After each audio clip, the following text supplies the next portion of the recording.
I'd like to welcome everyone. Good morning, good afternoon, good night to our friends in Japan.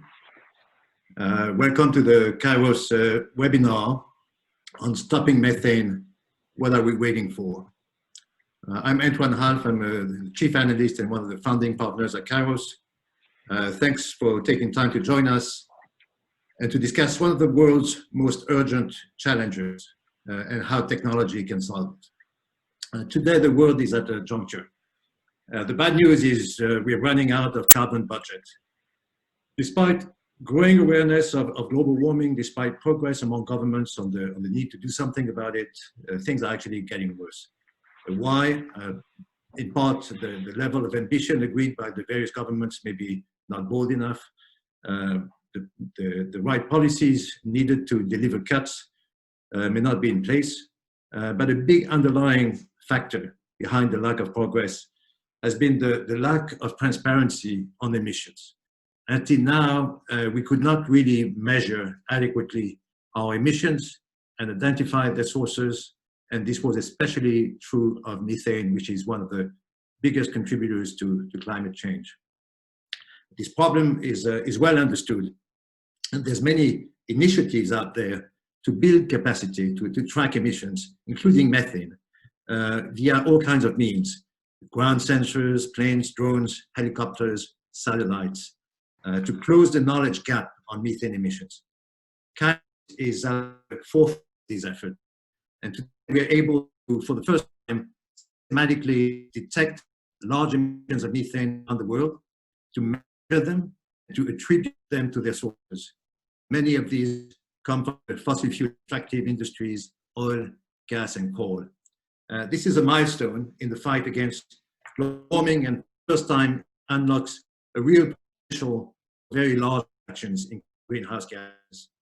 It has profound implications for all kinds of stakeholders, from producers to regulators to consumers, importers, the financial sector, investors and lenders, civil society. To discuss this breakthrough, we have today a very brilliant panel of experts, of thought leaders, and I would say visionaries, from all the relevant stakeholder categories: industry, government, multilateral organizations, NGOs, academic centers, and Wall Street. So these include, in no particular order, Claire O'Neill, Jim Barry, John Brown, you see them around the screen, Andrew Gould, Poppy Cadesi, Philippe Cordier, Bob Kleinberg, Tim Gould, Alex Dapremont, and of course, Antoine Austin, CEO of Kayrros. I won't read you their bios, they really don't need introductions. But before we get to the discussion, just a couple of housekeeping rules. During the course of the discussion, you're very welcome, you're indeed encouraged to submit questions or comments, and there's two ways to do it. The preferred way is through the Q&A tool in Zoom at the bottom of your screen. Alternatively, you can also use the chat function in Zoom, but we do prefer the Q&A tool as it makes it easier for us to track the questions and to manage the discussion. And now I'd like to call on Antoine to give us a brief presentation of what the technology is actually about and what it looks like.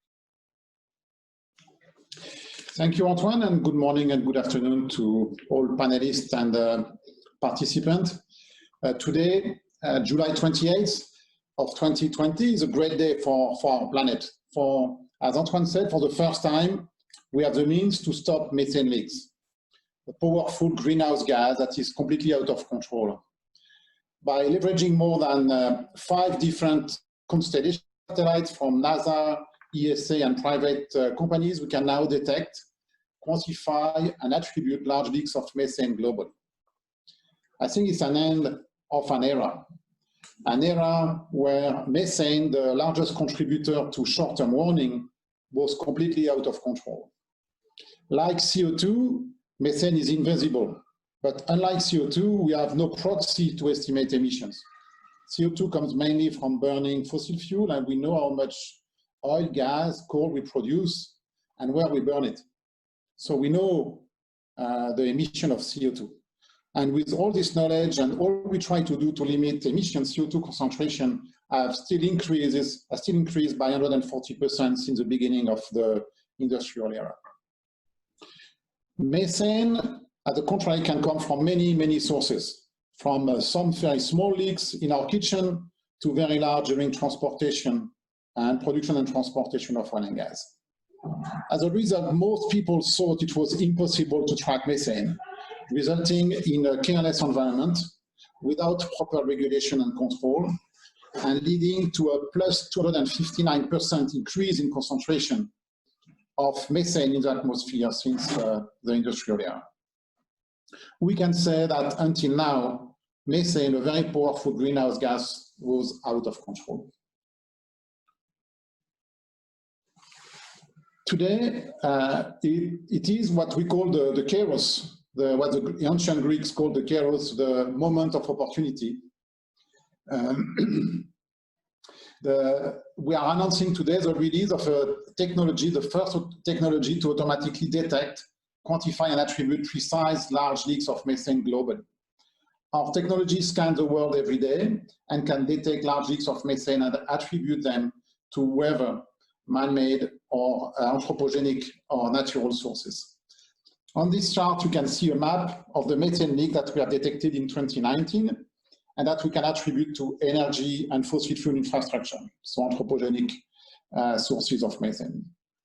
You can see a large number of detections in many countries, such as the US, Iran, Iraq, Turkmenistan, Australia, Russia along the pipelines, and Australia.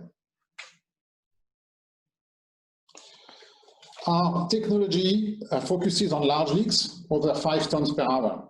The big surprise for us was that there are many, many more leaks than anybody thought before. We knew only of a few specific cases: Aliso Canyon in California, Turkmenistan, Ohio.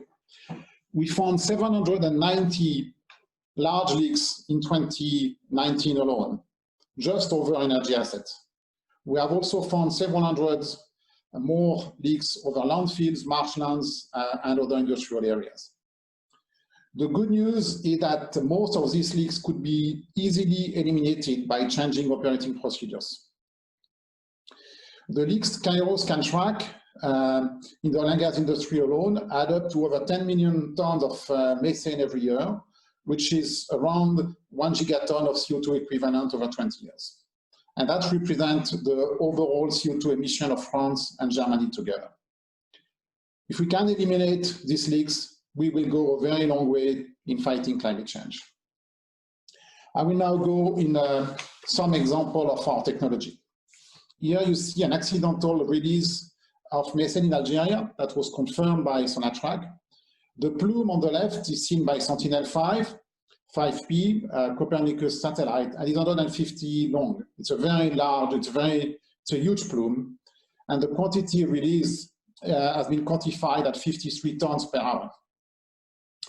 Thanks to other satellites, we can, as you can see in the middle, we can attribute this leak to a single well, thanks to our high-resolution algorithm. Here is a pipeline in Russia. You can see on the left the plume and the simulation done through using the wind information so that we can detect and quantify the leak. It's a 58 tons per hour.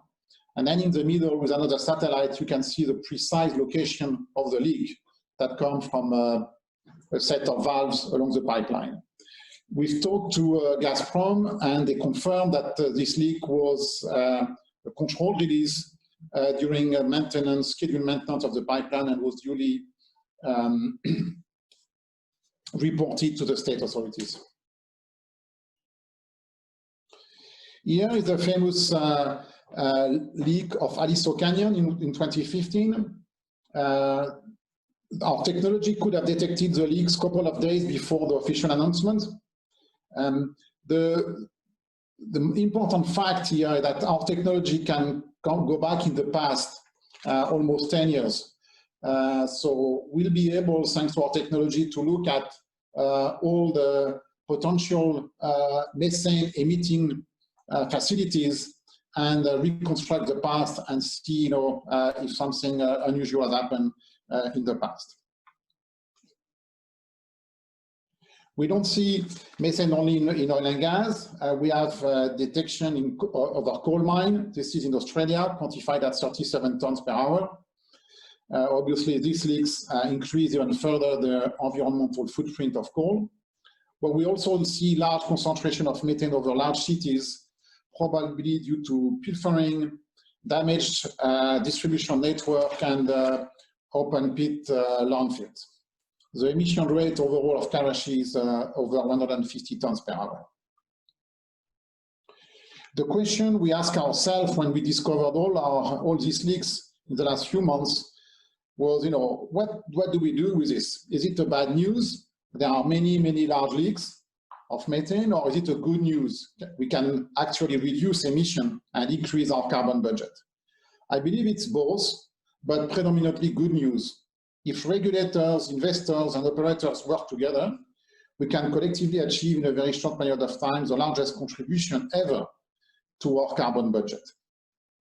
I think this is a much more important technical announcement than a new iPhone. For the first time, we can see methane and compare the methane footprint of various basins and companies. To do that, and you can see the calculation on this chart, we have divided the world in areas, 34 areas, and for each of them, then we calculate the methane intensity by dividing the total amount of methane we see, large leak and clusters of small leaks, by the total oil and gas production of the basin. Of course, it is not the whole story, as we don't pick the small emission, but it is the same technology that we apply everywhere, so we are indeed comparing apple to apple. Once we have calculated the methane intensity, we can rank the import of gas into a region according to their methane intensity. Here it's Europe. In 2019, we have detected much more methane per volume of gas in the Permian than in Algeria and Russia. So what does it mean? It means that importer can choose the supply with the lowest footprint. It means the market can price oil and gas based on its methane intensity. It sends producers a strong signal to reduce their footprint. It gives regulators in Europe the tools to implement the border adjustment tax. And it signals the US environmental regulation should be strengthened rather than relaxed, so that companies operating in the Permian with good performance are not unfairly penalized by the behavior of others in the same basin. We can also look at methane intensity footprint by oil and gas company for them to demonstrate and independently verify their progress toward a net zero emission position.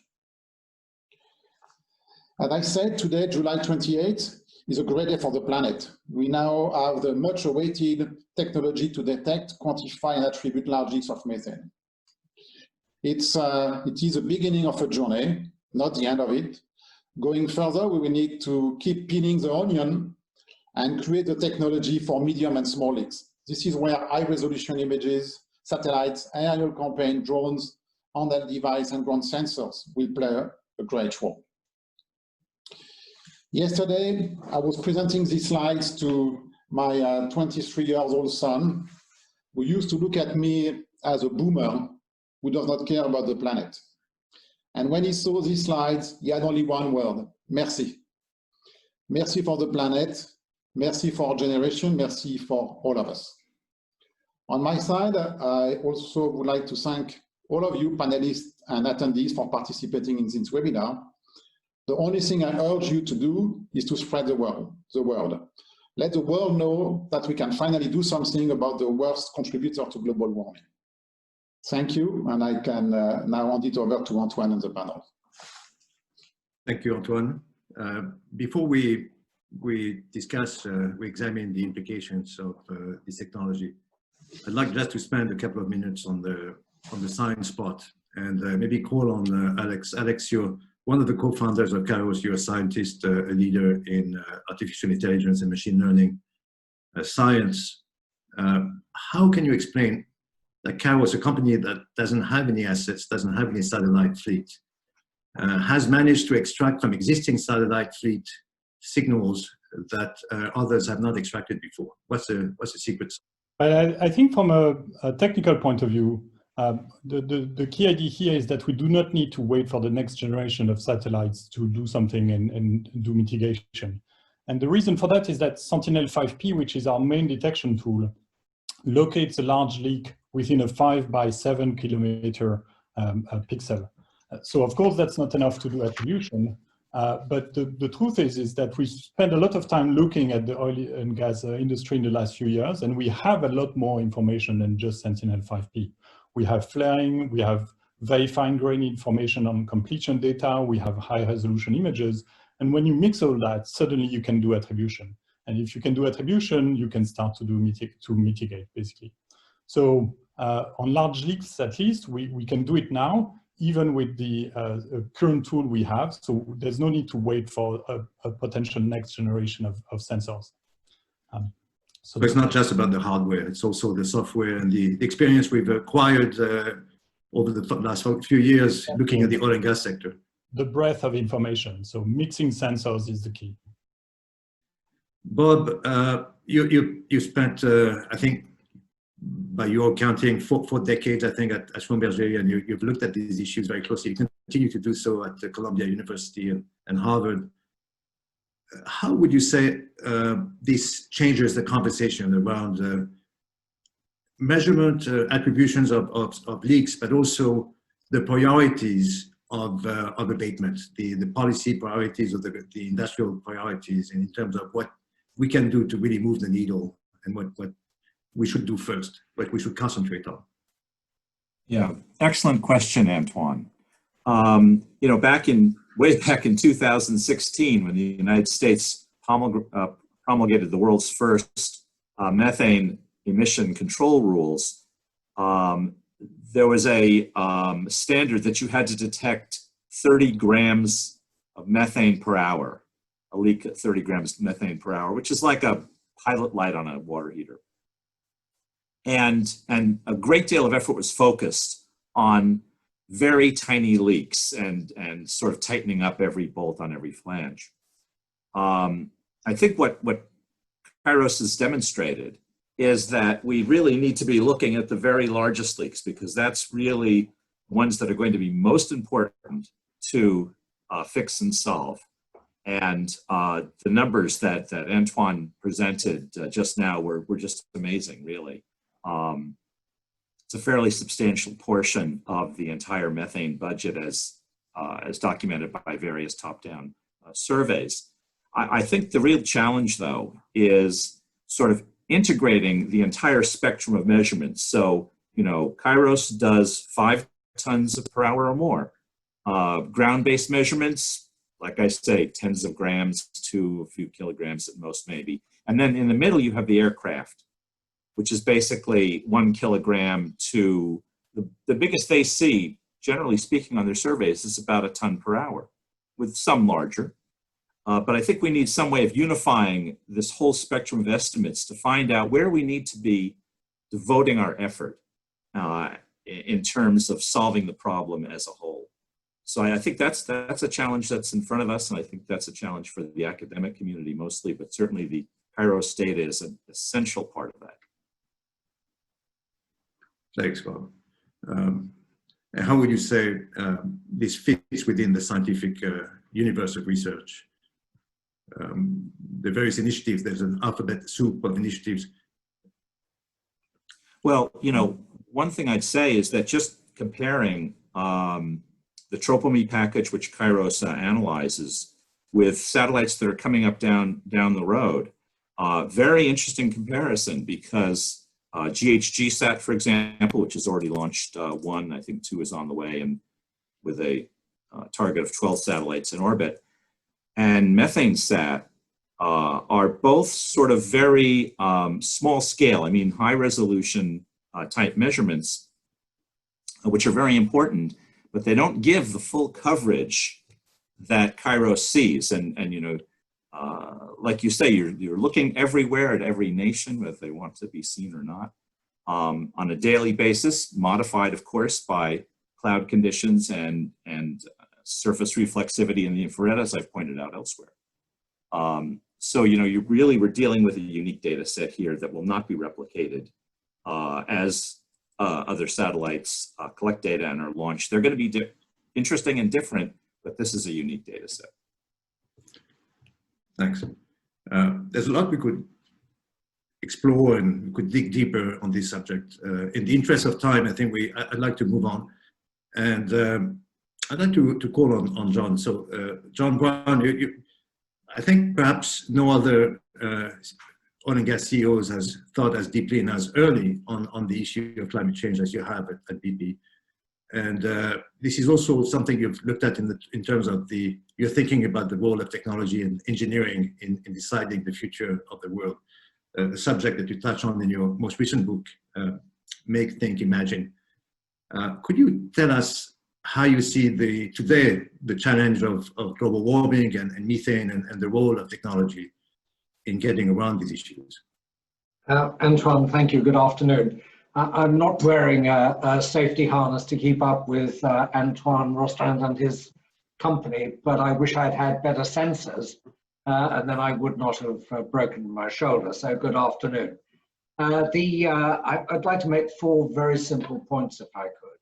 Way back in 1997, when it was clear to me and to BP that the oil and gas business was a major source of greenhouse gas emission and therefore global climate change, I made a speech to say that we should focus on controlling our own emissions. That was, I think, in those days before Scope 1 came about. Secondly, to pick low-hanging fruit. And I thought one of the things that we could pick would be very simply to control our methane emissions. And thirdly, to measure what we were doing. And that was the problem.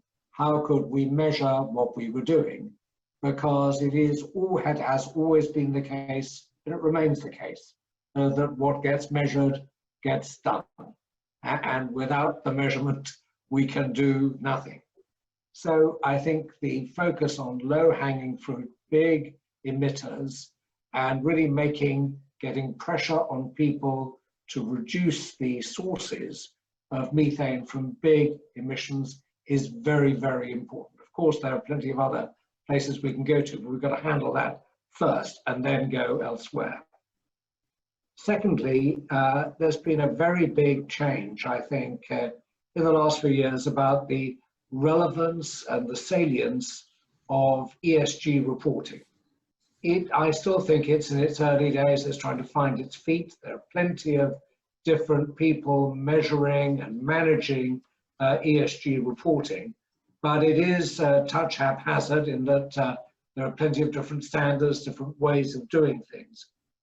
And a lot of it does depend on self-reporting by issuers of securities, and the self-reporting isn't always to the same standard. It would be fantastic, and that's why I think really important if a level playing field could be achieved, and by having standard measurement, by having what Kayrros is bringing us, could well improve this enormously. And I think this is very important for, not for issuers, obviously, for their reputation, but also for investors, because there are so many choices you can make today.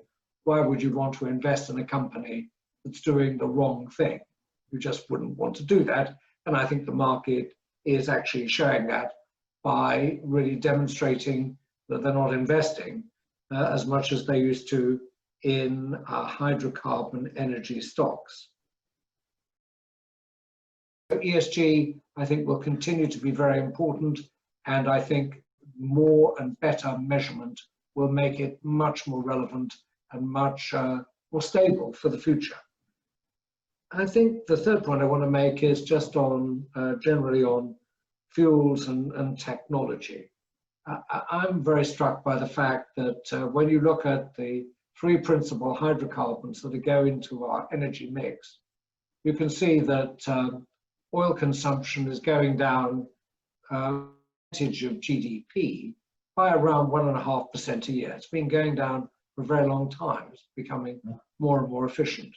Coal was rather stubborn, but it's falling again after the rise of China and now the stability of the energy mix there. And natural gas has actually been absolutely static. the amount of natural gas going into a unit of GDP has been constant for almost 30 years. So natural gas is very important and it will endure. And in particular, if you have a taste, as I do, to think that hydrogen will be an important part of our future economy, it is more likely than not that natural gas will form a very important primary input into the generation of hydrogen. It certainly in the first instance, if not for some time, so-called blue hydrogen rather than green. Green will be there, but blue hydrogen will require us to handle methane, and methane needs to be contained. Otherwise, we really are actually just simply chasing our tail. We're achieving nothing, but doing a lot of things. So we need to contain the methane, generate the hydrogen, use it sensibly.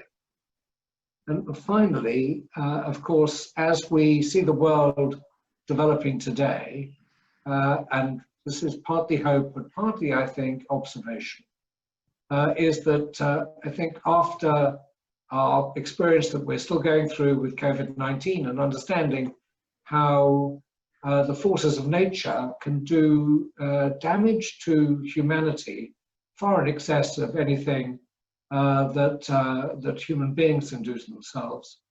I think people are probably thinking a bit more clearly about why it's important to take everything to mitigate changes in the climate brought on by human beings.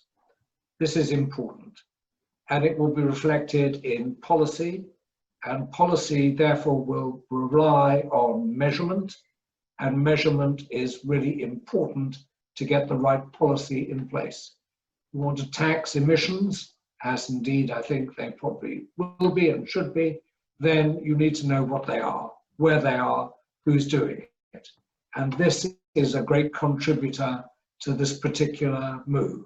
So I pick 4 points just this afternoon: low-hanging fruit, reporting, technology and fuels, and policy. And I think we cover the bases here as far as Kayrros is concerned and what they've done this afternoon. So thank you, Antoine. Thanks very much. John, you really set the stage for our discussion for the next hour. And I particularly like your point about the fact that the diversification of the fuel mix and the transition to a new mix does not remove the need to decarbonize, so to speak, traditional fuels, particularly natural gas, which is so prevalent and has such a role to play in the integration of new fuels. Of all the 4 points, I'd like to go deeper into the 4 points you outlined in various sequences in our conversation, but perhaps start with a point you perhaps focus on a little bit less than the others, which is the role of investment and ESG investing. And for that, I'd like to ask Jim Barry, you're a leader on ESG investment in a company that is itself a leader in the investment world, on the need to prioritize ESG goals and principles, and to build them into the strategies of investors. Can you tell us how you see ESG today and how measurement can play a role in facilitating and supporting ESG investment principles? I think you're on mute for some reason. Yes, I am, because it sounds like I'm doing a lot of this, Antoine. Anyway, first of all, I'm delighted to be here because I do think what Kayrros is trying to do here is going to play right into a massive dynamic for institutional investing across all asset classes. And I think, as you described earlier, is this a virtuous fringe or mainstream? This is mainstream. We're one of the leading renewable power investors in the world. We've close to $7 billion under management. And when we started off back in 11 and 12, we raised our first fund, about $600 million. We had 45 institutions. And I'd say if 2 of them had ESG as a factor in the allocation, it was a lot. I think by the time we got to the mid-teens and we raised our second fund, which was $1.6 billion, about 75, 80 institutions. And I would say there, if 10 of them didn't have it at least as a box to tick, it was a lot. So in that short time frame, you saw a change in attitude. But I would say, as we're now out raising more capital with our flagship fund this year, it's really now a significant driver of active allocation, for want of a better description.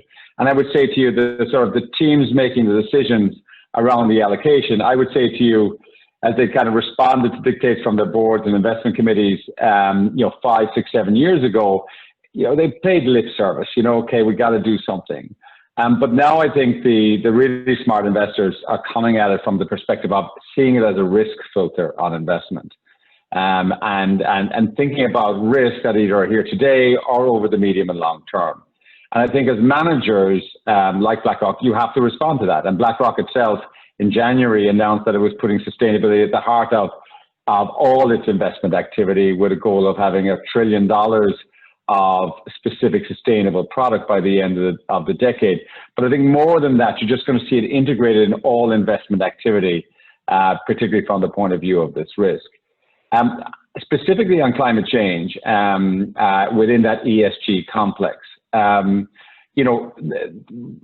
been investing in, let's call it, the energy landscape for over 20 years. And I think there's been a very dramatic shift in sentiment in the last 2 to 3 years. And it's the stakeholders to the capital, it's the policyholders, the pensioners, the students, graduates of colleges. They're all now demanding more on this particular issue.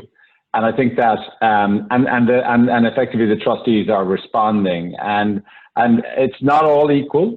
Different parts of the world are responding in different ways. I think you see different countries where they have strong carbon industries-based industries are kind of a bit slower.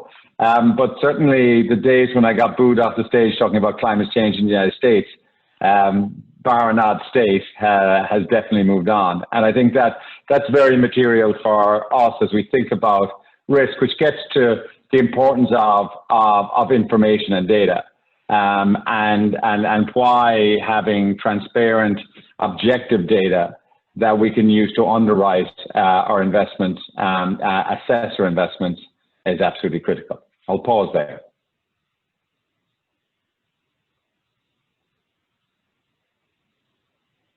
Now I've caught you, Antoine. You're on mute. Okay, we're even. Andrew, you've dealt a lot with investors, obviously, and you continue to do so. How do you see things, and where do you see the need for standardization and measurements in implementing ESG strategies? You didn't catch me. I actually agree very much with what John said and what Jim said. I do think one thing that's always I found extremely personally frustrating, apart from the difference in attitude between different parts of the planet, is the fact that the climate change debate, going all the way back to Kyoto, has been plagued by a lack of hard measurements. And it's been plagued by the fact that it's extremely difficult for political reasons, scientific reasons, commercial reasons, to actually obtain consensus on what is actually going on. And I'm not saying it's a simple problem, because it's not. It's an extremely complex scientific problem, apart from anything else. But to the extent that we need to have some consistency in the capacity to invest in the future, but also to sustain the present, I think that hard measurements which would allow funds, personal investors, groups like EDF, to be able to actively promote or unpromote different parts of the energy chain would be a huge advantage. Now, I realize that in the scope of all the measurements that are necessary, Kayrros is a fairly small part of it, but the fact is that they've come with a technology which means that we can do something now. And I think that to the extent they can get the fossil fuel industry to subscribe to the fact that, while the long-term objective may be net zero carbon, in the meantime, it's extremely important to do everything we can to lower the intensity of the carbon that we are using, that moving towards something that would rapidly make progress on methane, which is not a negligible number in what Antoine quoted in terms of the additional carbon budget it would give as we move towards a renewable future, is extremely important. So, I mean, I spent my whole life in a measurement company. I think that measurements can contribute significantly to a better understanding between the investor world, the NGO world, the regulatory world, and the fossil fuel industry, as well as the future renewable industry.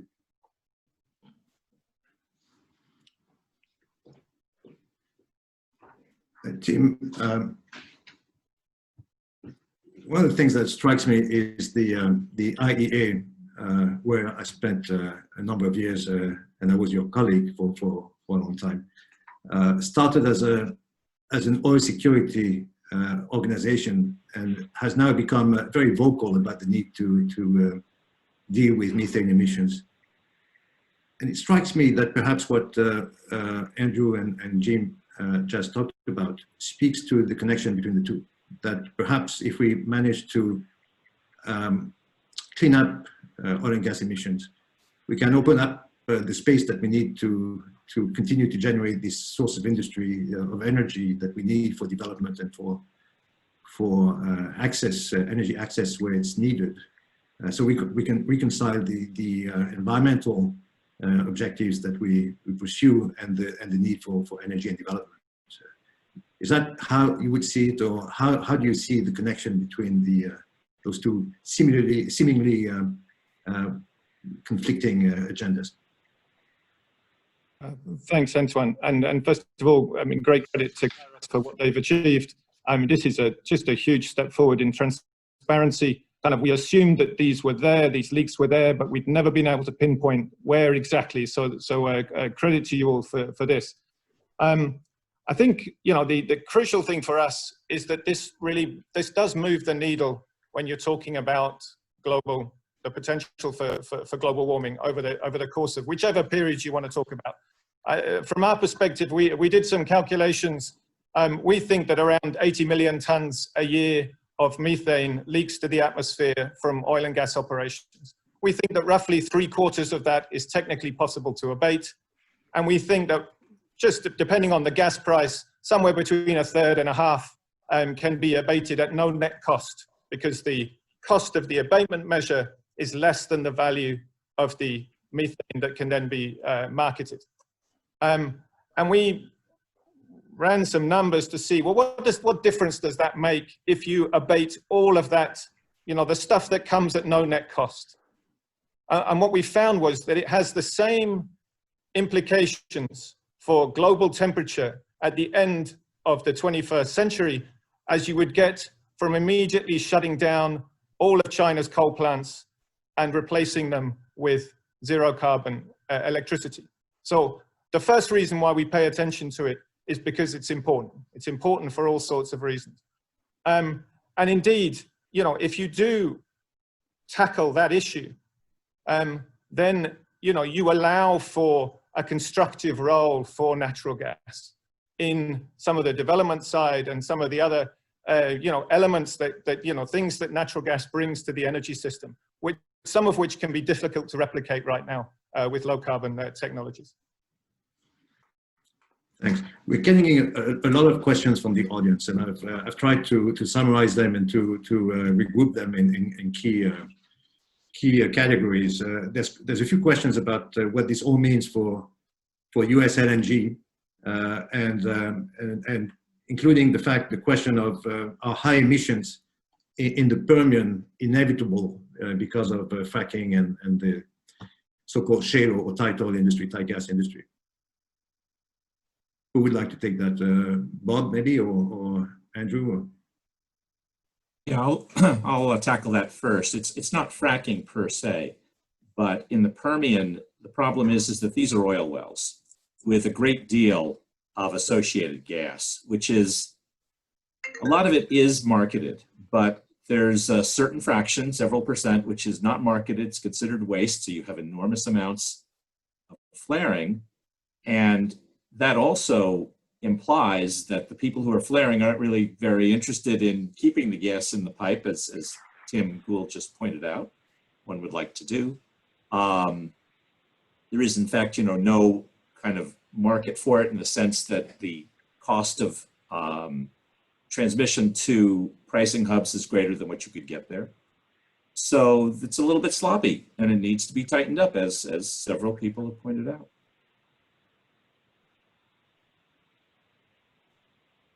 I think the challenge is, where's policy on this in the United States? And I think that this election in November will be very instructive.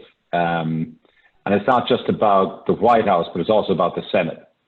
And certainly if the Democrats were to sweep the House of Representatives, the Senate, and the White House, then I think you could see material movement on regulation of issues like this in a way we haven't seen before. But there's a lot of ifs and buts in the mix there. In a divided Congress, I think things will continue to be slow with respect to addressing this issue. And so that's where investors come in, because certainly for those that are listed and require public capital, I think that's where the pressure will come on to address this issue. Antoine, I think the natural shakeout that is going to take place in the shale portfolios over the coming months, you've already seen there were 13 bankruptcies in Houston last week, is also going to help. Because to Bob's point about associated gas, the smaller players who had a few wells, no infrastructure to support them, had absolutely no choice but to flare in order to be able to produce their gas. As the industry consolidates, and I can tell you from anecdotal personal conversations with the larger operators, the Chevrons, even the larger independents, the OGs, the pioneers, they are perfectly conscious that their survival depends on their capacity in the future to reduce the amount of flaring that takes place. So, there is going to be some natural evolution. It won't solve the whole problem, but it is going to help a bit. I hope that what will happen is that, coming back to the points that Jim made about ESG, is that actually when you look at it, the easiest questions to ask are in S and G, not in E. This move here makes it now possible actually to ask the right questions about E, and I expect it will push many of the providers of these services to do more in this area, and actually investors to do even more interrogation in this area. I think both on the debt and equity side. Right. I think some of the points that have just been raised jive with the observations we've made at Kayrros in other areas. For example, looking at Permian operators, we've seen that many small operators don't bother to report their well completions, for example, which leads to massive underreporting of completions that we pick up in our detection. Similarly, those operators presumably are the ones that are responsible for a large share of methane emissions, and we do see a wide disparity in emissions between responsible companies and less responsible companies. Hence the need, I think, for regulations as well.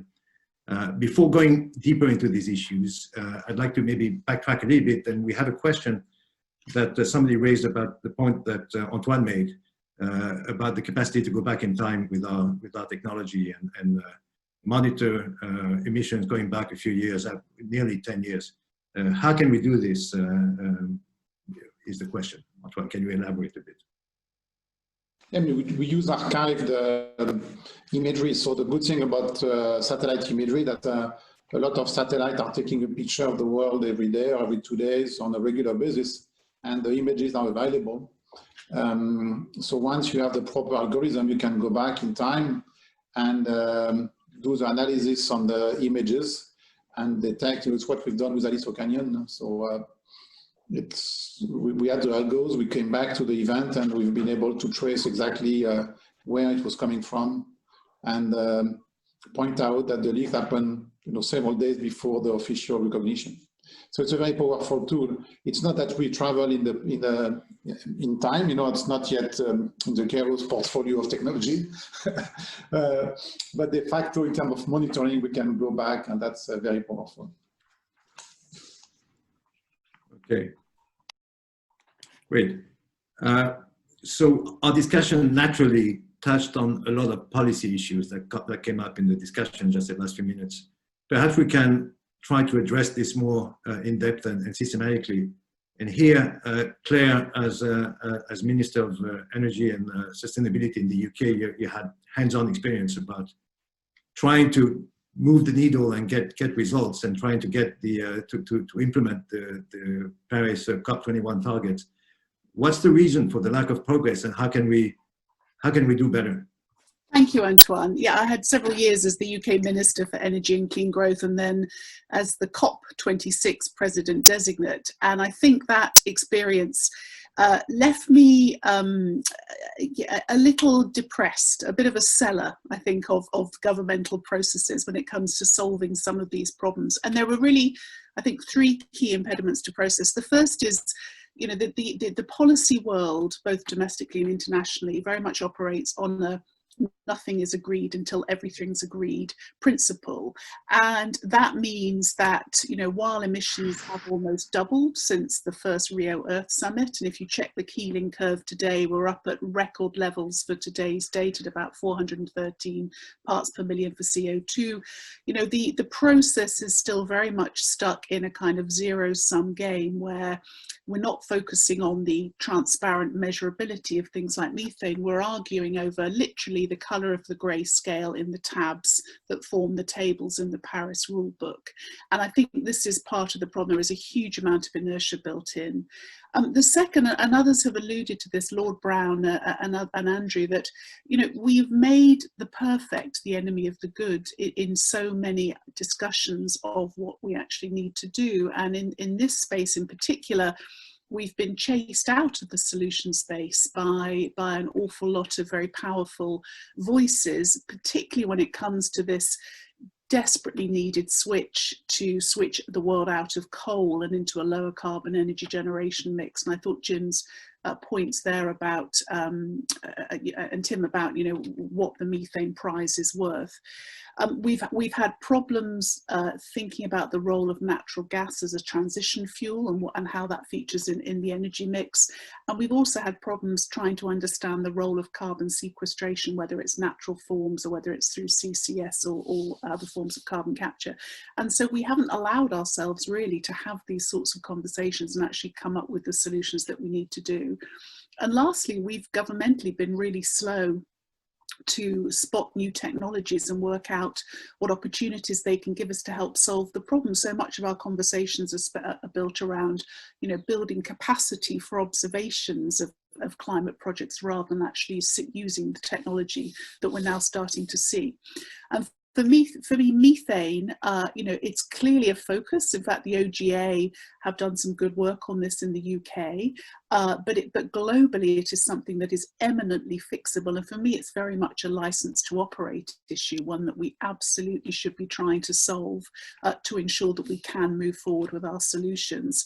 I thought the IEA data about the value of the volume of emissions that are addressable at no abatement cost is absolutely extraordinary. Most abatement measures that governments talk about are hugely expensive and also extremely difficult to execute because they involve, you know, contacting every home in a particular country.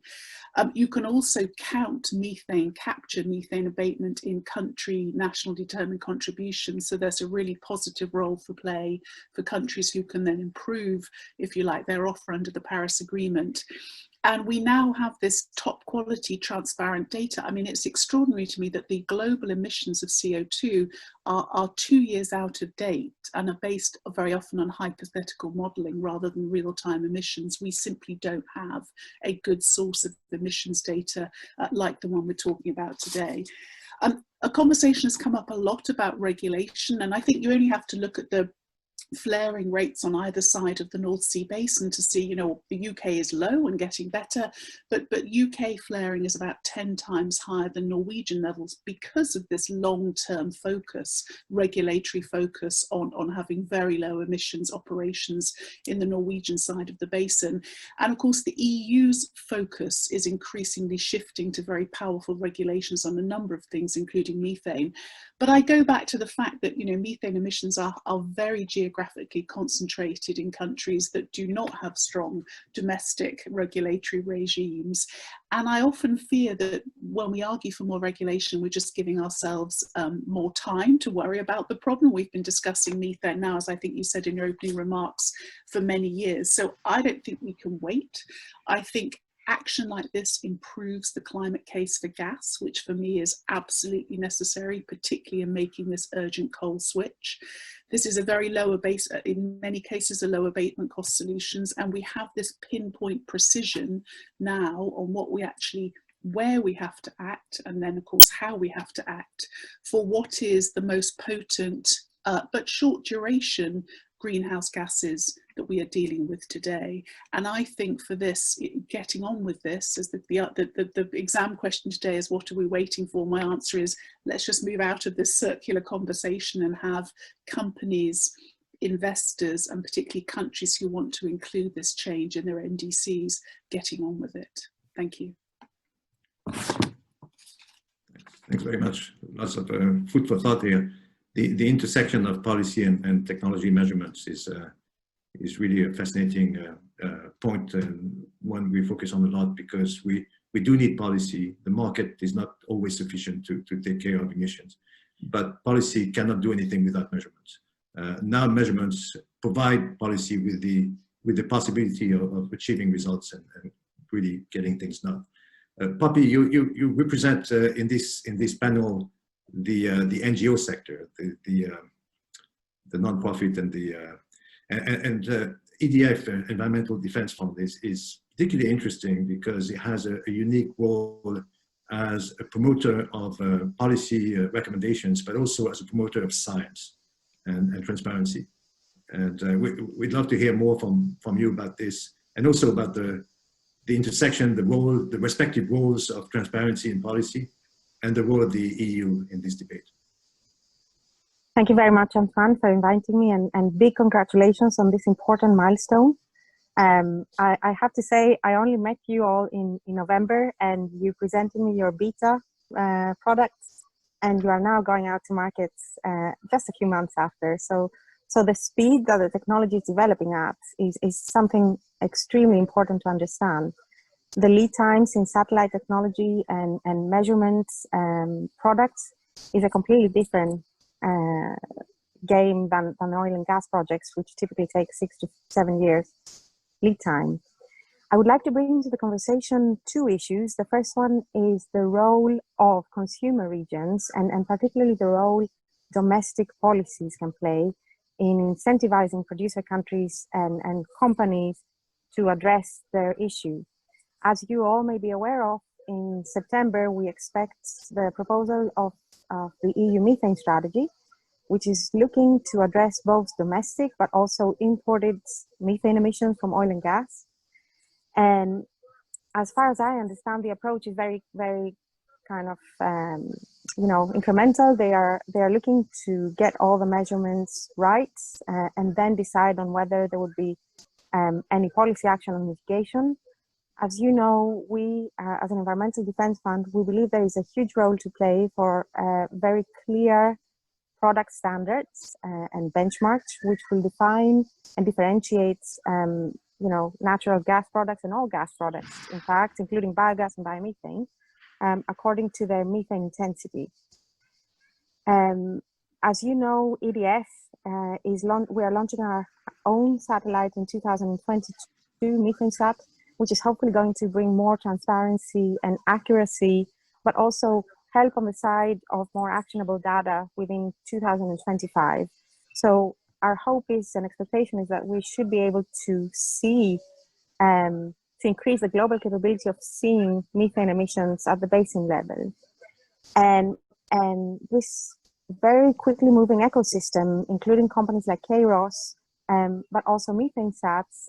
Importantly, the UNEP-led oil and gas methane partnership, which is currently developing a global methane standard for measurements, reporting and verification, is I think, really creating the enabling factor to help Europe use this unique window of opportunity that it has this year to really incentivize producer regions. As you know, Europe imports about 50% of internationally traded gas, and it has the leverage to request very low methane emissions for the gas it imports.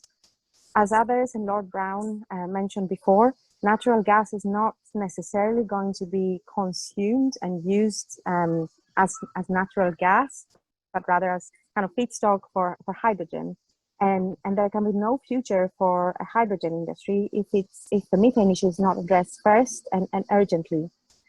So the other point I want to make is about transparency and data. We saw last week the World Bank report on flaring, and we saw that the US, which is probably the most studied region with the highest level of transparency and the largest availability of data, is now number 3 in terms of volumes of flared gas. This is only a very close third place behind Iraq and Russia. So this to me suggests that transparency and data in and of themselves cannot create change. They need to be enabled, and there has to be a technology pool created by very rigorous, robust, and workable regulations. And so I believe that those developments that we see over the past 3 years, with satellite technology developing fast, scientific measurements increasing, my colleagues at the Environmental Defense Fund are continuing at an extremely fast pace to measure region after region and establish a very accurate footprint of methane production. And importantly, increasingly the understanding in the market that this is a very material issue, this is a very material risk for the industry, for the very existence of the natural gas industry, and it therefore has to be tackled. But I think as we've seen so far, voluntary agreements and data and transparency in and of themselves have not really delivered the reductions that we were hoping for. And this is why I sincerely hope that all European stakeholders, but also global stakeholders, will join efforts to collaborate and make sure that the EU develops workable and effective and efficient policy responses to this global issue. Because companies like Kayrros are of course the companies every region should want to encourage and have, but for you to succeed, there has to be, something there, something very commercial for the oil and gas industry, the investors, to take up your technology and make sure that you're sustainable. And of course, technologies like this enable us, civil society organizations, to make sure that we push the right people and we push the right buttons to create change. And these were the main points I wanted to bring. Great points. Great points. And I think the idea that transparency is necessary to get change but not sufficient is a very important one, and the urgency and the need for action now, as the window is still open but soon closing to avoid the most catastrophic effects of global warming is a very important issue, very important message. Tim, you've of course dealt with these issues from the standpoint of the International Energy Agency. That's been you've been very vocal. You've been actually on many webinars lately. How do you see things, and how, from your perspective, how do Kayrros detections and measurements fit with the exercise you've undertaken with the IEA methane tracker? And how do you see the role of the IEA in promoting maybe best practices or sound policies among in the international community? What's your outlook there? Thanks, Antoine.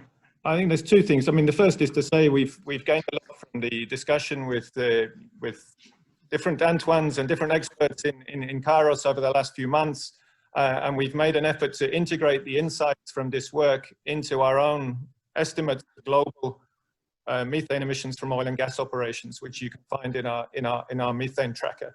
I mean, as was mentioned up front, you know, these kinds of large leaks or clusters of small leaks, that's not the whole issue. There is, in our view, another, in a sense, galaxy out there of smaller leaks, which require a slightly different approach. But what this transparency, what these measurements open up, is a slightly different way of approaching the problem from a regulatory perspective. This is something that Dr. Kleinberg mentioned before. If you know you have a problem, but you're not sure where it's coming from, the tendency is to look for all sorts of very prescriptive kind of command and control ways. You know, you need to check everything, you need to tighten every, you know, everything that you can find. What you get when you start to have measured data is a slightly different way of managing it from a policy and regulatory perspective. You can have approaches which are slightly more open, slightly more flexible to performance standards, sort of economic incentives, and so on. So I think this is another very important area, combining what Poppy was talking about with the additional granularity that you're going to get from MethaneSat with some of the information we have already. And that opens up a wider range of options to policymakers who we think it's essential that they act very rapidly on this. And I'd also like to come back to something that Claire O'Neill mentioned, is that there is an opportunity now with the new round of NDCs. This is a very cost-effective way of reducing emissions. So it is, in a sense, there's an open invitation for countries also to participate in initiatives like the Global Methane Alliance, to try and see how they can act effectively to bring down this sort of emissions. And as I was saying, the range of options to do that are suddenly slightly broader than they were. Thank you, Tim. I'd like to bring Philippe into the conversation here. And Philippe, we particularly appreciate your participation, your presence on this panel as a member of a company and as part of the team that actually implements things that I realize there can be sensitivities in talking about your corporate policies. But could you tell us how this all looks from the point of view of a company? And Total, of course, is one of these companies that have identified the challenge of climate change, addressing climate change as a key issue and as a key driving principle of its corporate strategy. So how do you go about it? And you particularly look at the innovation, the technology.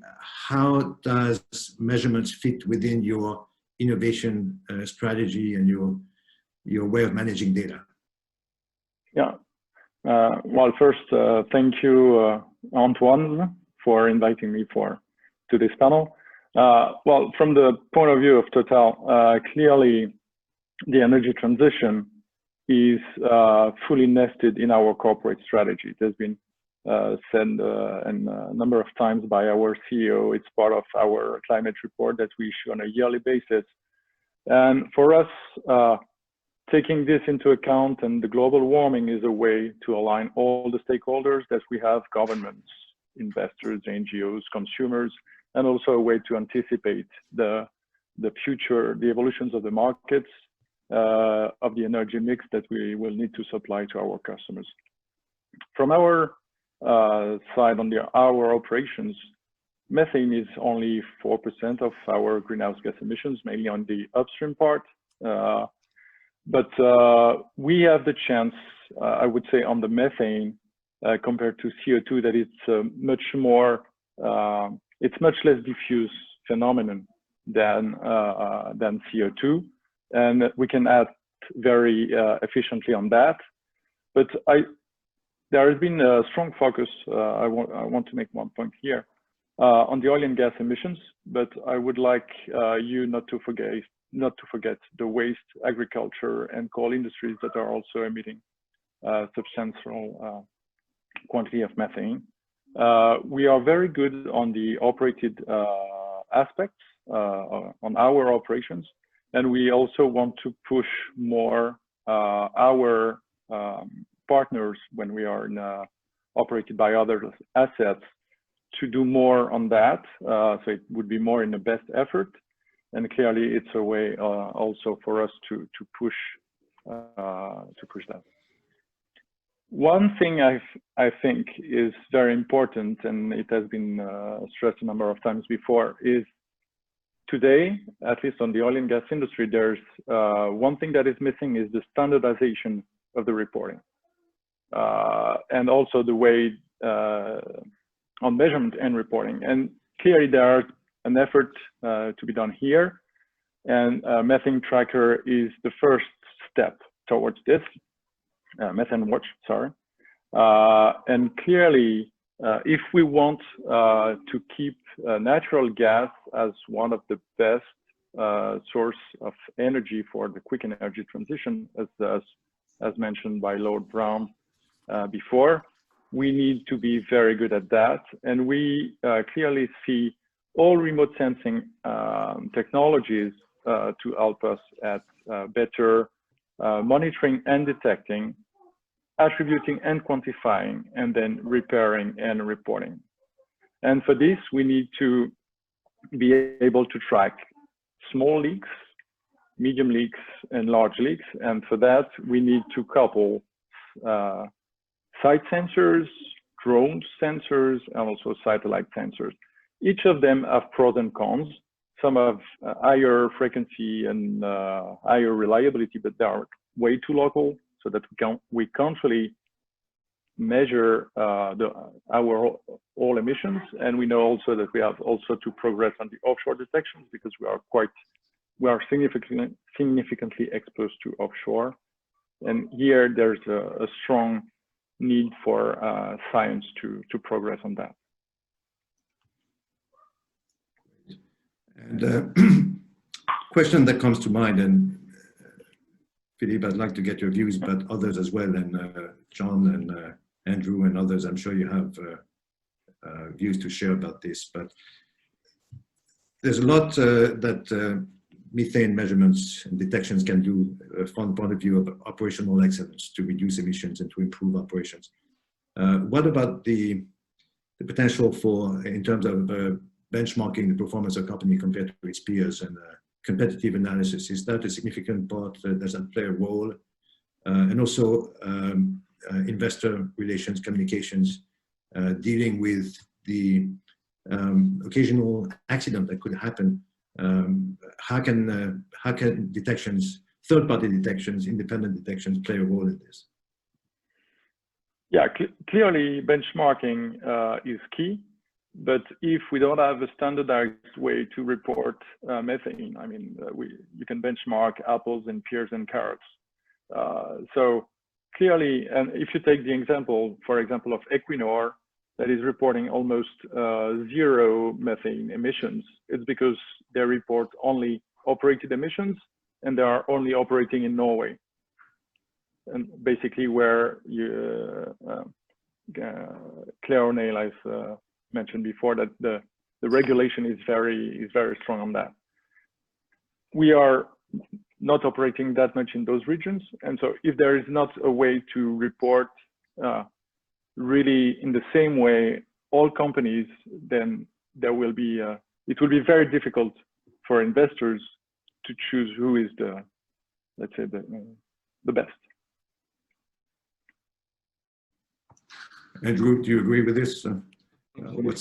I also think that there is a trust problem at the moment, and that the oil and gas companies can't solve the trust problem on their own. You mentioned Norway, but in fact, I went back and looked at exactly how the Norwegians did it in their last sustainability report, not the current one, the last one. And there is still a lot of subjective data in how they make the calculation.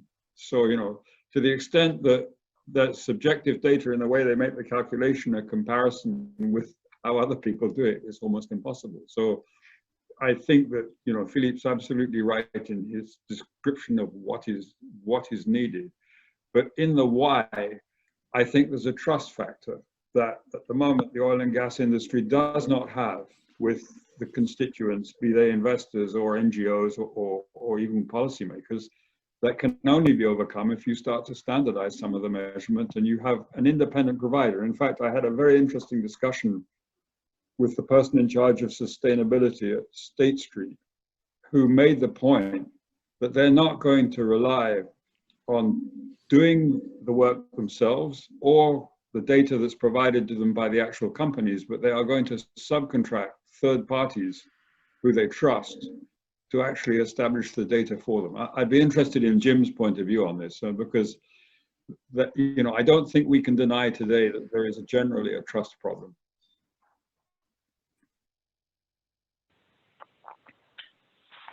So no, yeah, I'd acknowledge that, Andrew, but I think that the, you know, kind of the old adage, you know, what gets measured gets managed, but the question is what is being measured and how are the standards set around that, etc. It's just open to massive amounts of different interpretations, to put it nicely. And I think that from an investor perspective, it's the biggest challenge. I mean, look, investors love nothing more than something like an MSCI index, you know, which kind of does all the heavy lifting for them in terms of data integrity and transparency, and we just don't have that here. And I think that the challenge we have is, you know, whether you take the E, the S, or the G, you know, the various sort of, kind of measures, you know, what we're trying to measure are very dramatically, and then what metrics may be used to underpin them, you know, kind of vary dramatically and lack consistency, et cetera, et cetera, et cetera. And so this is the biggest challenge. And so something like this project, to my mind, its big advantage is about creating a global standard to deal with an issue at scale in a very transparent, objective manner. And investors love that. I mean, that's what investors love. Tom, would you permit an intervention from me on that point? I mean, I think having sat painfully through so many multi-way negotiations to try and develop a universal standard, I think there is great merit in having a coalition of the willing to rally around a particular set of measures or set of technologies, and then I think you then find that, you know, volume and trust and investment will flow. But if we get stuck in a multi-way conversation about, particularly when we're not dealing with corporate entities who tend to be a little more rational about this, then I think we will never solve these problems. Thank you. I think, Claire, what I'd say on that is that the perfect is the enemy of the good in this situation.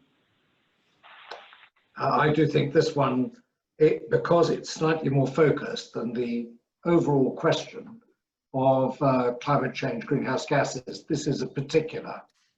This would be amenable, I think, to a bigger push with a global coalition of some sort, where we could, because in the end, the risk factors involved with the production, the exploration and production of natural gas go up enormously unless this particular problem can be solved. That is to say, it must be contained.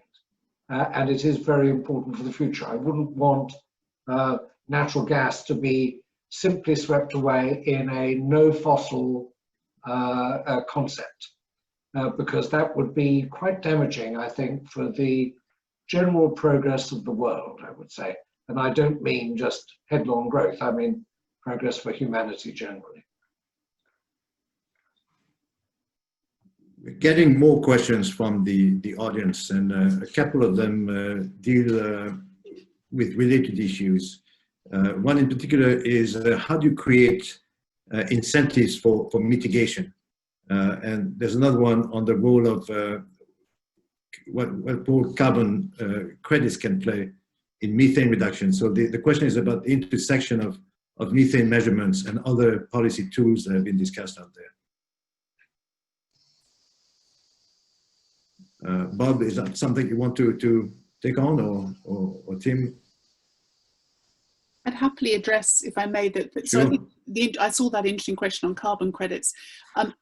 For me, we have to do both, and so this is one of those ones when not having, you know, we can make absolute action on methane reduction, on methane mitigation, and we can also invest rapidly into carbon credits that also deliver real abstraction.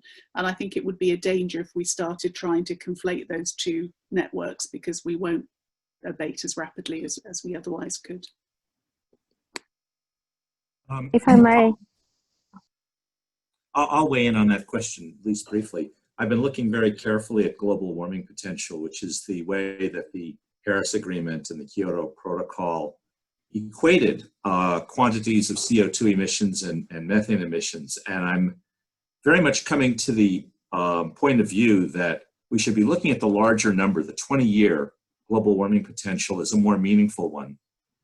If you look at how temperature changes over time, it's a much better representation of what happens in the first 20 years. GWP 100, which is what's actually in the Paris Accord, I think very much understates the effect of methane. And I think we need to look at that very carefully in terms of making carbon credits. And we'll have a long paper on this subject coming out soon. I look forward to it. Bobby, you were about to contribute. Yes, I was hoping to bring to everybody's attention the fact that in September, the UNEP-led Oil and Gas Methane Partnership is going to finalize and launch the global methane MRV standard. And the European Commission, who is co-chairing the OGMP partnership, is likely going to propose this in the EU methane strategy as a standard to be expected by everyone selling gas in the EU's gas markets.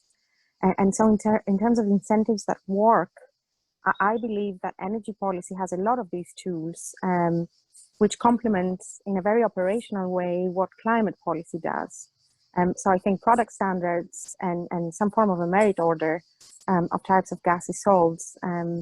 The European Commission is contemplating a methane supply index, which will rank producers according to their methane performance.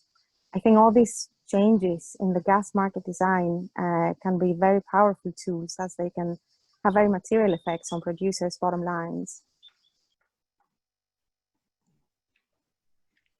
Antoine, maybe I can just mention that, I mean, many companies would say that they use a price of carbon when screening projects. I mean, if you take, you know, Dr. Heinberg's measurement of the global warming potential of methane, you know, a very modest carbon price would be more than enough to incentivize all of the technically possible abatement of methane. There's just no question about that. But I think Claire O'Neill mentioned also a very important point earlier, is that when you look at the maps that Antoine showed earlier, you know, many of the jurisdictions that seem to have the largest leaks are also ones where, you know, regulatory quality is quite weak. So, you know, that's one of the more difficult issues here, is how do you actually get some of those abatement measures into play, into action in some of those parts of the world.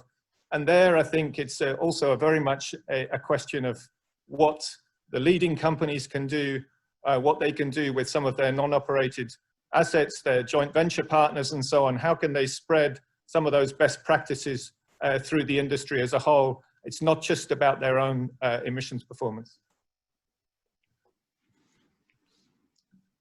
Antoine, you've been very quiet, and I guess that's understandable because we have such a great group together here. We want to maximize the time, but the discussion really jives very well with our own strategy and our own goals at Kayrros.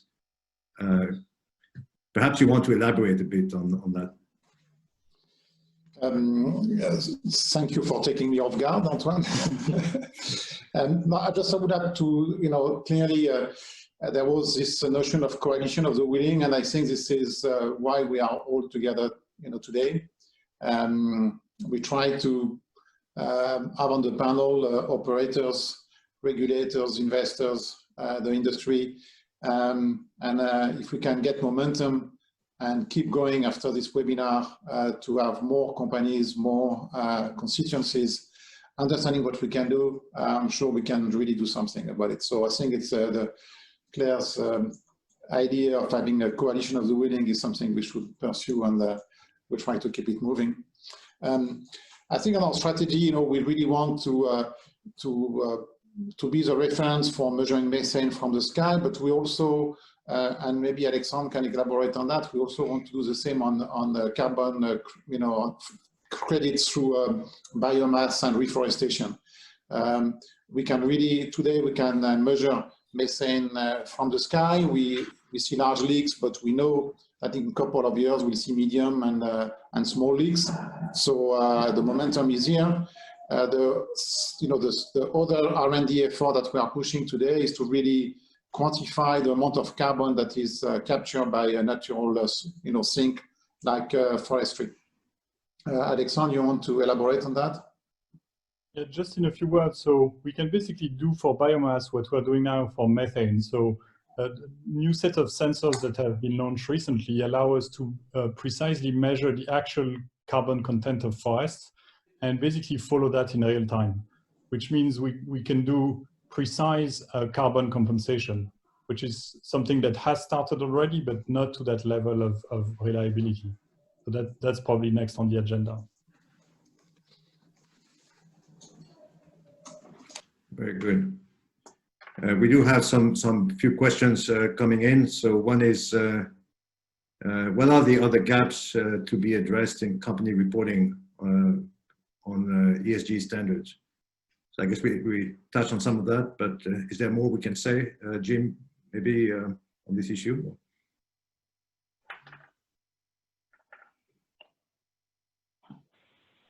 What I'd say is that there's a lot of work going on in different sectors, kind of not just energy. And I think that, and you've got firms like BlackRock, we're actually putting a lot of original work into trying to come up with standards across the full ESG spectrum. I think the challenge is getting anything that becomes a standard more generally available. But I do think we'll see a lot of innovation in this space because the need is there. The investors are demanding it. And I think that it's a case of watch this space over the coming year or two. But certainly as a major financial manager of institutional capital, we see this as a critical gap to fill and one that we're taking a leading role in trying to help kind of define. Let me put it that way. Great. Perhaps what I would like to do as we get close to the end of our allotted time, I thought perhaps we could go around the table, the virtual table, and try to pinpoint what we think is the key message that comes out of this conversation, and the key message we'd like to the audience to keep from our discussion. Perhaps we can go around the table in order of appearance, maybe starting with Lord Brown. So the message I would give is a standardized measurement is absolutely essential to keep the future of natural gas, both as a feedstock and as an energy source, in focus for the world. And this is where we have to go. Standardized measurement of methane and where it's going.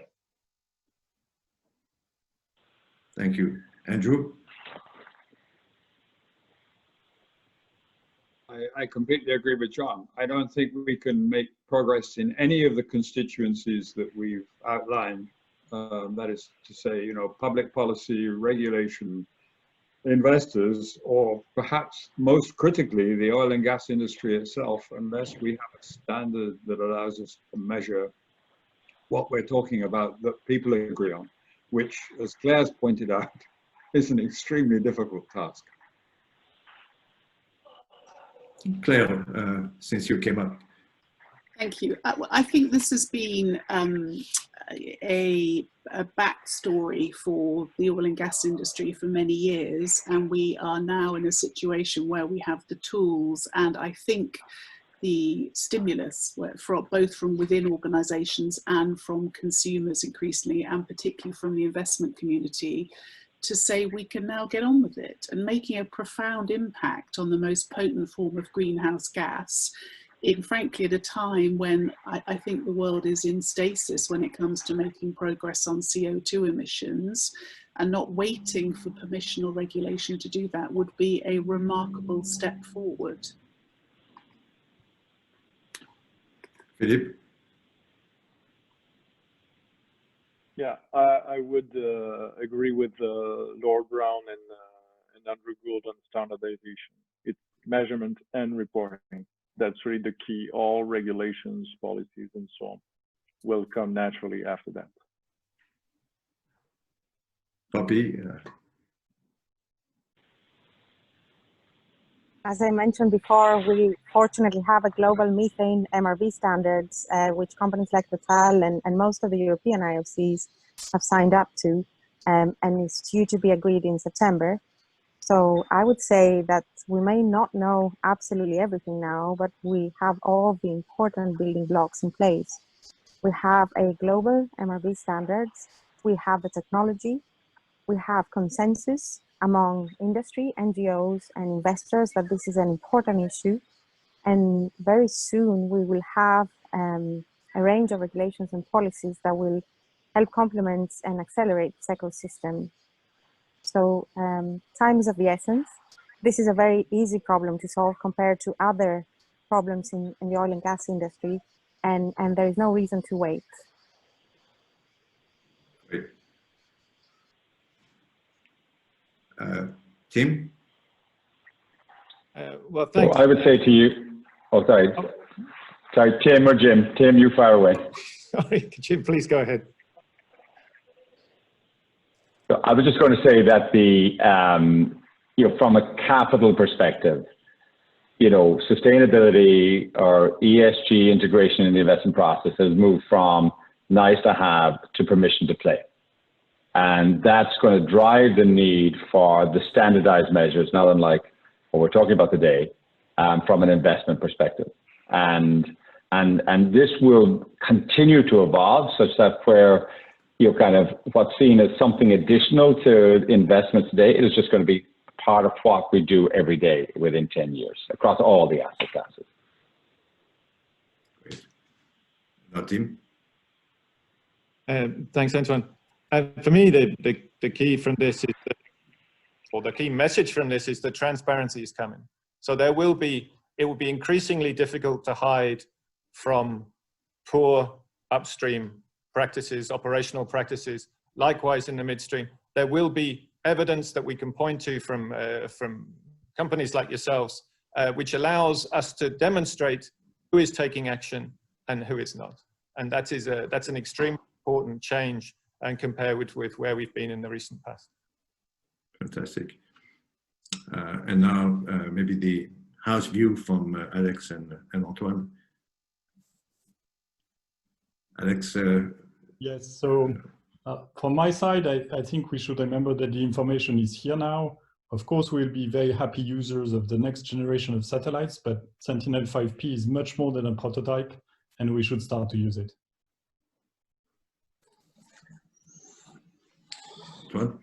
So first of all, I would like to thank the panelists for the quality of the discussion and the coalition of the willing. I think my main objective will be for this technology to be obsolete as soon as possible. I mean that we don't see any of this detection of leaks above 5 tons per hour in the shortest period of time. I think maybe next year is ambitious, but in 2 years' time, when we do the same, we should see a map with no detection with this technology. Obviously, we'll have the next technology to go beyond, and we'll keep fighting climate change. But we have the information, we have the technology, we have the coalition of the willing. Let's make it happen. It's time to act. Every day we lose. Is we eat our carbon budget. So my best wish is to make sure that this map get completely black in 2 years from now. Antoine? Yes. Yes. Hi. Well, Yes, don't forget me. Yes, please. Yeah, so I might be the last and possibly the least, but what I'm most interested in is making sure that government regulation is as efficient and effective as possible.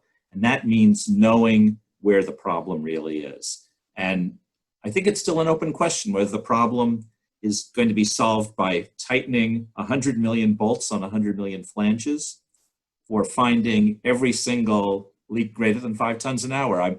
I'm putting my money on the latter, actually, but I don't really know. And I think that is a great challenge for the science community to really figure that out and make sure we get our limited, resources devoted to the most important targets. Thank you, Bob. Important point. So I want to add to these comments myself. We're coming to the end of our time. I'd like to thank everyone for a really great conversation. The only thing I would say is I get the impression we're really at a turning point where the technology is mature to make changes at many levels to get really traction on the investment side, on the policy side. But as Antoine said in his opening remarks, this is the beginning, not the end, the beginning of the journey. And I'd love to keep the conversation going, actually. We're going to keep the research going. We're going to keep developing products to fine-tune the measurements and to keep the transparency greater. But I'd also like to keep the conversation going and to turn this roundtable into something perhaps more live and more permanent. And I think we could create a blog that we could host on our website at Kayrros to continue the discussion about how we can get methane out of the mix of emissions and really get traction on addressing climate change. So I look forward to continuing this discussion with you, with members of the audience who joined us today from all corners of the world. And hopefully we'll get some results and really avoid the most catastrophic effects of climate change.